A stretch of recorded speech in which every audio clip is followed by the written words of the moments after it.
Notícia surpreendente. Tanto Norris quanto Piastri foram desqualificados do Grande Prémio de Las Vegas porque tinham o fundo, o plank, muito desgastado. E isso significa que Norris, neste momento, tem 390 pontos, Piastri 366 e Verstappen está com 366 pontos, como Piastri, e a 24 pontos de Norris. Ou seja, o campeonato mundial foi reaberto, pessoal, com esta desqualificação. No vídeo de hoje, vamos ver o porquê, o motivo da desqualificação. Vamos ver também a teoria sobre aquecer os blocos de titânio para evitar um consumo excessivo do plank. Vamos ver tudo junto e vamos, obviamente, também fazer um recap da corrida do Grande Prémio de Las Vegas. Antes de começar, por favor, deixem um like e se inscrevam e ativem as notificações para não perder nenhum vídeo no canal. Todos os dias trato de notícias sobre Fórmula 1, vamos aprofundar todos os temas técnicos sobre Fórmula 1 e, obviamente, também os esportivos. Dito isso, vamos primeiro ver o documento da Federação e comentá-lo juntos, porque é muito interessante. E há também uma explicação por parte da McLaren sobre porque tiveram o fundo, o plank,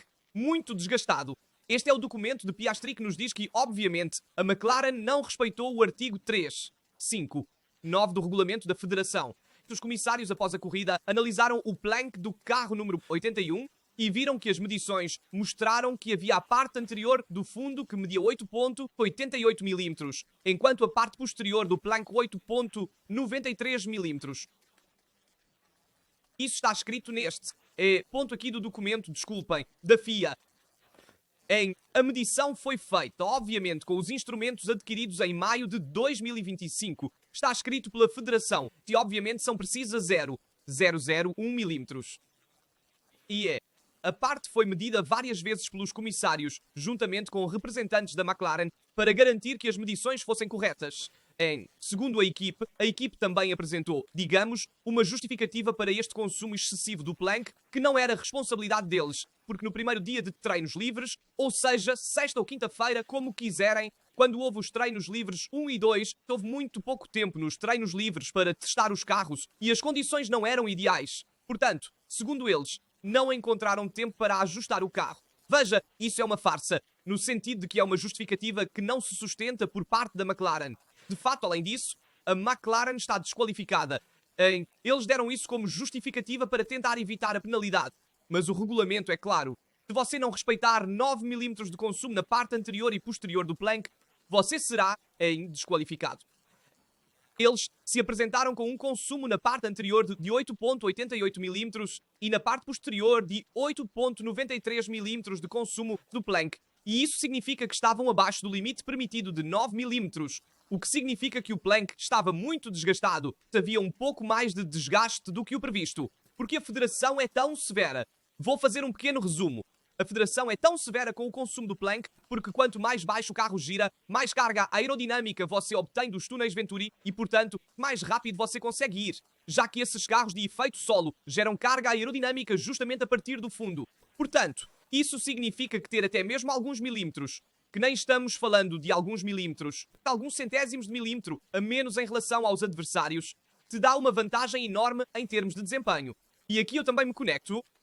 Há a teoria que surgiu sobre aquecer os blocos de titânio para tentar ter uma vantagem na pista.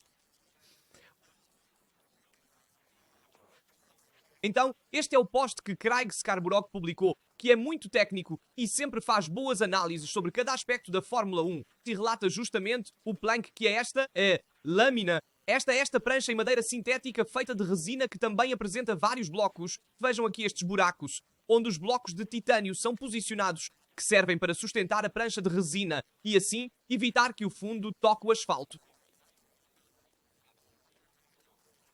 Dito isso, é importante que esta prancha não seja consumida excessivamente, porque se for consumida em excesso, significa que o carro está muito baixo. Ela também é usada como referência para os controlos da Federação. Nestes pontos, o controle é feito na parte anterior e na parte posterior e, portanto, você deve tentar ter, nas duas partes, portanto na anterior e na posterior, um carro que não seja muito baixo, porque caso contrário, você consumirá muito o plank e, portanto, terá um carro que gera mais carga a partir do fundo. Dito isso, há uma teoria que circula sobre aquecer os blocos de titânio para ter digamos, um bloco de titânio um pouco mais largo. De verdade, estamos falando de centésimos de milímetro.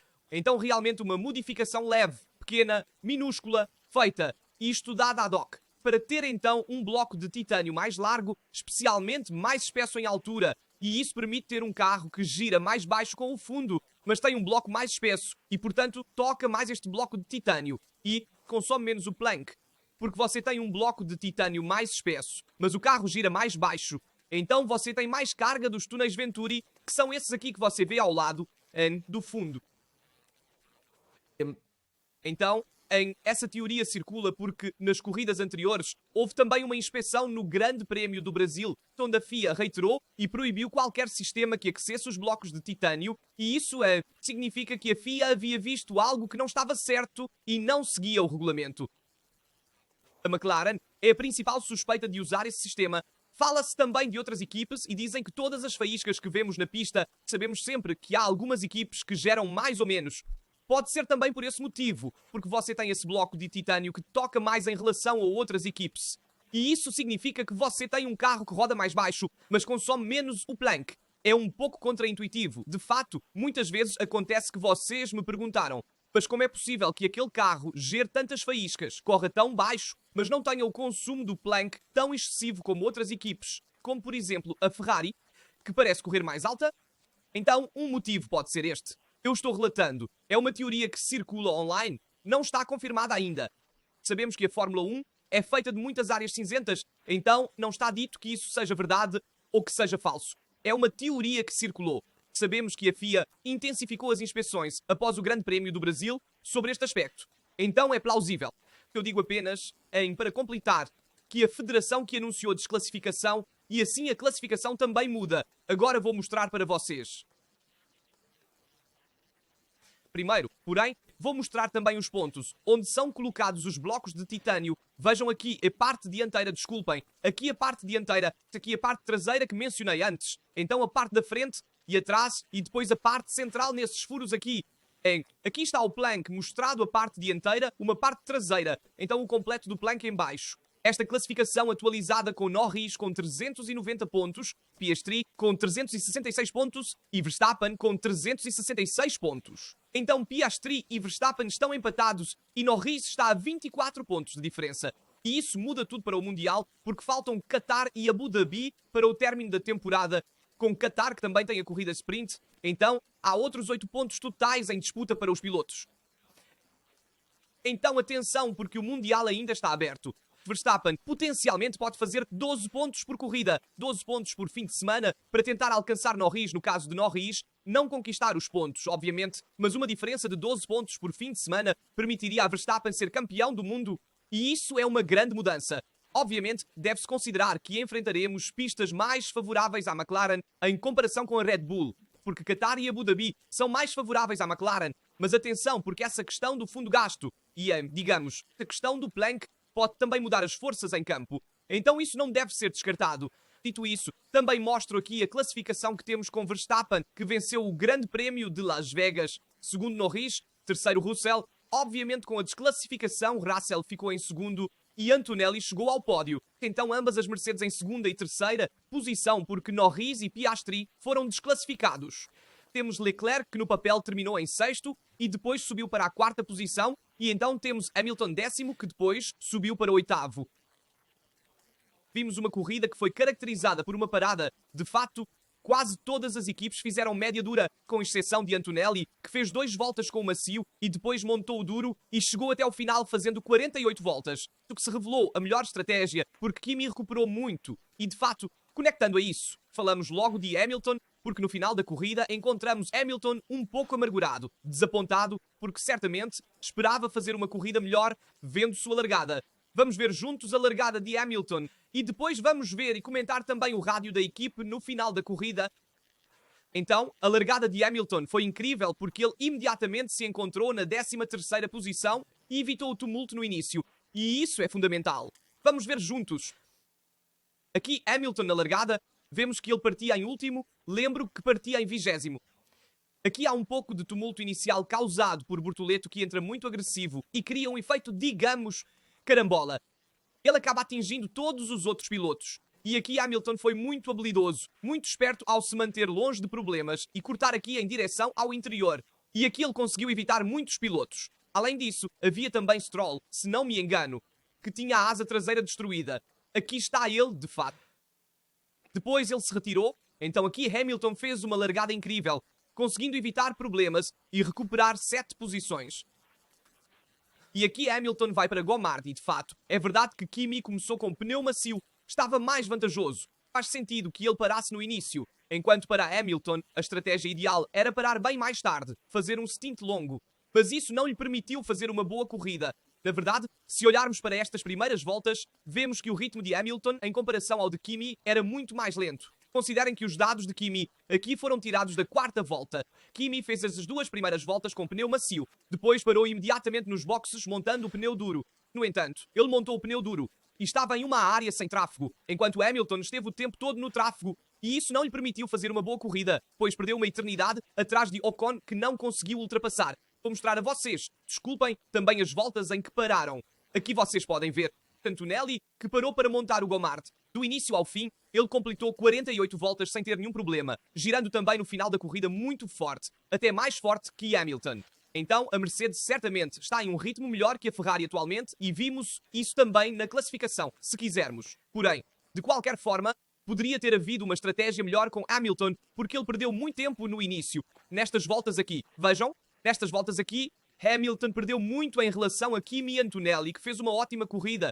De qualquer forma, eu quero dizer isso porque Kimi fez uma corrida incrível começando lá atrás. Foi realmente muita coisa. Primeiro, vou mostrar a vocês também a colisão que houve com Albon, que depois foi penalizado por isso. Hamilton se move para a direita e aqui Albon é tocado, digamos, na asa dianteira e então atrás da asa dianteira de Albon é tocada. Albon foi então quem causou a colisão com Hamilton. Então ele foi penalizado. Hamilton teve sorte de não ter danos no carro. Primeiro o rádio da equipe. Vou deixar vocês ouvirem, depois comentamos. E nada, então eles têm uma discussão, Ricardo Adami e Lewis Hamilton, em que Hamilton diz: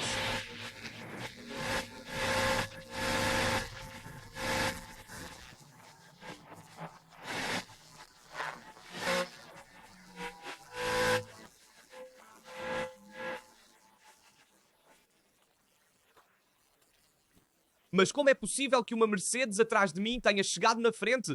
Mas significativamente na frente, porque então Kimi na corrida terminou em 5º. Depois, com várias desqualificações, terminou em 3º e Hamilton 10º. Depois, com as desqualificações, 8º. Como é possível que aquela Mercedes tenha chegado tão na frente, referindo-se a Kimi?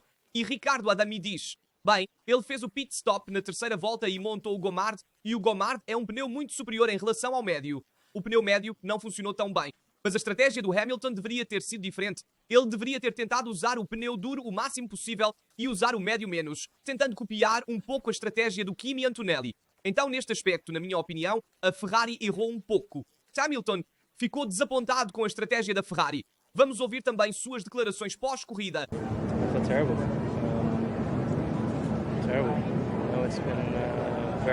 It's been the worst season ever. No matter how much I try, it just keeps going worse. Can I ask what you're trying? I'm trying everything. So in the car, out of the Everything, car. in and out of the car. É absurdo como ele diz, sou um pouco baixo, mas ele basicamente diz: foi uma temporada terrível, a pior da minha carreira. Estou tentando de tudo e nada funciona. E a situação está piorando, ou seja, realmente não poderia ser pior para Hamilton. E ele reafirma isso também na entrevista pós-corrida. É realmente uma situação muito, muito ruim para ele. E considerando que pela primeira vez na carreira começou em 20º, não por falhas técnicas, ou seja, começar em 20º é algo realmente absurdo para um 7 vezes campeão do mundo. Então, eu entendo bem a frustração neste caso para Hamilton. Vamos ouvir agora. Na verdade, vamos ver primeiro a corrida de Leclerc.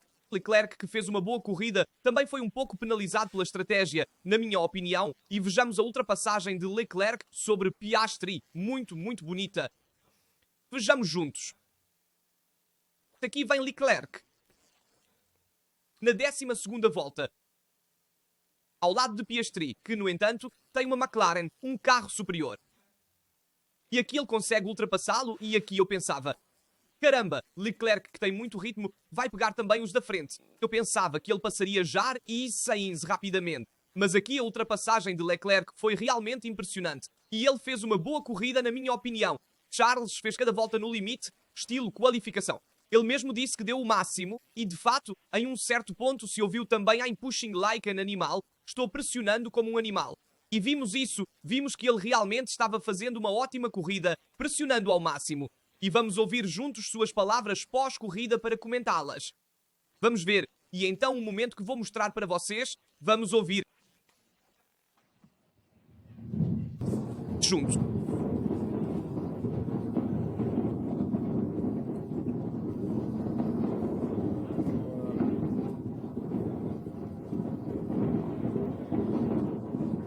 Está muito contente, obviamente, com o desempenho da corrida, embora terminar em sexto seja realmente decepcionante. Além disso, é o pior resultado que Las Vegas fez até agora.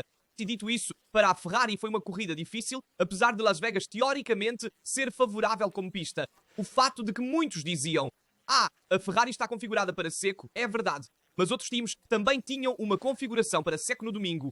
Então isso não justifica o mau desempenho de sábado em condições molhadas. É um carro muito difícil de pilotar, ou seja, a SF25 não tem isso. É um carro que falta rotação, então é muito difícil de dirigir. Na minha opinião pessoal, finalmente o Mundial se tornará mais justo, porque Verstappen está fazendo o máximo. Fez uma corrida espetacular, hoje também venceu e merece este Mundial 100%. Na minha opinião, até mais do que Norris e Piastri, muito mais. Certamente mais do que Piastri nessas últimas corridas. Norris está fazendo um ótimo final de temporada, mas na minha opinião Verstappen merece mais. Ele está lutando contra um carro que, pessoal, não é tão superior. É um bom carro. A Red Bull melhorou desde este verão, desde a Holanda em diante. Mas vejam, Tsunoda também chega em 14º, ou seja, nas últimas posições, e Verstappen está lá na frente. Muitos dizem que não têm o mesmo carro, é verdade, mas no papel deveriam ter. Ainda é uma Red Bull. Dito isso, vou mostrar a largada que é muito interessante porque vimos um ótimo início de Verstappen que atacou Norris imediatamente.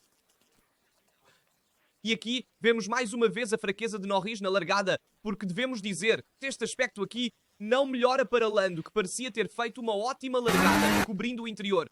De facto, vemos aqui onde Norris que cobre imediatamente o interior e sobre Verstappen. Verstappen é bom ao levantar naquele momento, mas ali depois Norris não tem bem mais espaço para frear e é forçado a seguir adiante porque faz uma trajetória errada demais para cobrir Verstappen. Enfim, ele errou novamente. Então Verstappen aproveitou para cruzar a trajetória e aqui Norris não podia fazer nada e Verstappen ultrapassou. Então, grande largada de Max. Russell ultrapassou na reta depois e Norris mais uma vez paga o preço na largada, apesar da pole position de ontem, que lembro, também cometeu um erro na última curva. E vamos ver como vai continuar, porque será interessante ver o Qatar com a corrida sprint se Verstappen conseguirá manter o ritmo das McLaren, que parecem favoritas no papel. Vou mostrar também a classificação atualizada com Norris 390 pontos, Piastri 366 e Verstappen 366 pontos. Então vamos ver como serão as próximas corridas. Na minha opinião, Max merece este Mundial. Ou seja, eu espero que Max vença porque realmente nas últimas corridas, mas não apenas nas últimas corridas, quando pôde, sempre deu o máximo e o carro até metade da temporada não estava lá, a Red Bull era até terceira, quarta força. No entanto, agora é uma Red Bull mais competitiva e Max está fazendo a diferença com o carro, isso é certo. Deixem-me saber nos comentários a sua opinião, obviamente sobre a corrida, sobre o Mundial. Estou curioso para ler e responder a todos. Como sempre, lembro vocês de deixar um like, inscrever-se, ativar as notificações para não perder nenhum vídeo no canal. Aqui é tudo da rasta, nos vemos no próximo vídeo.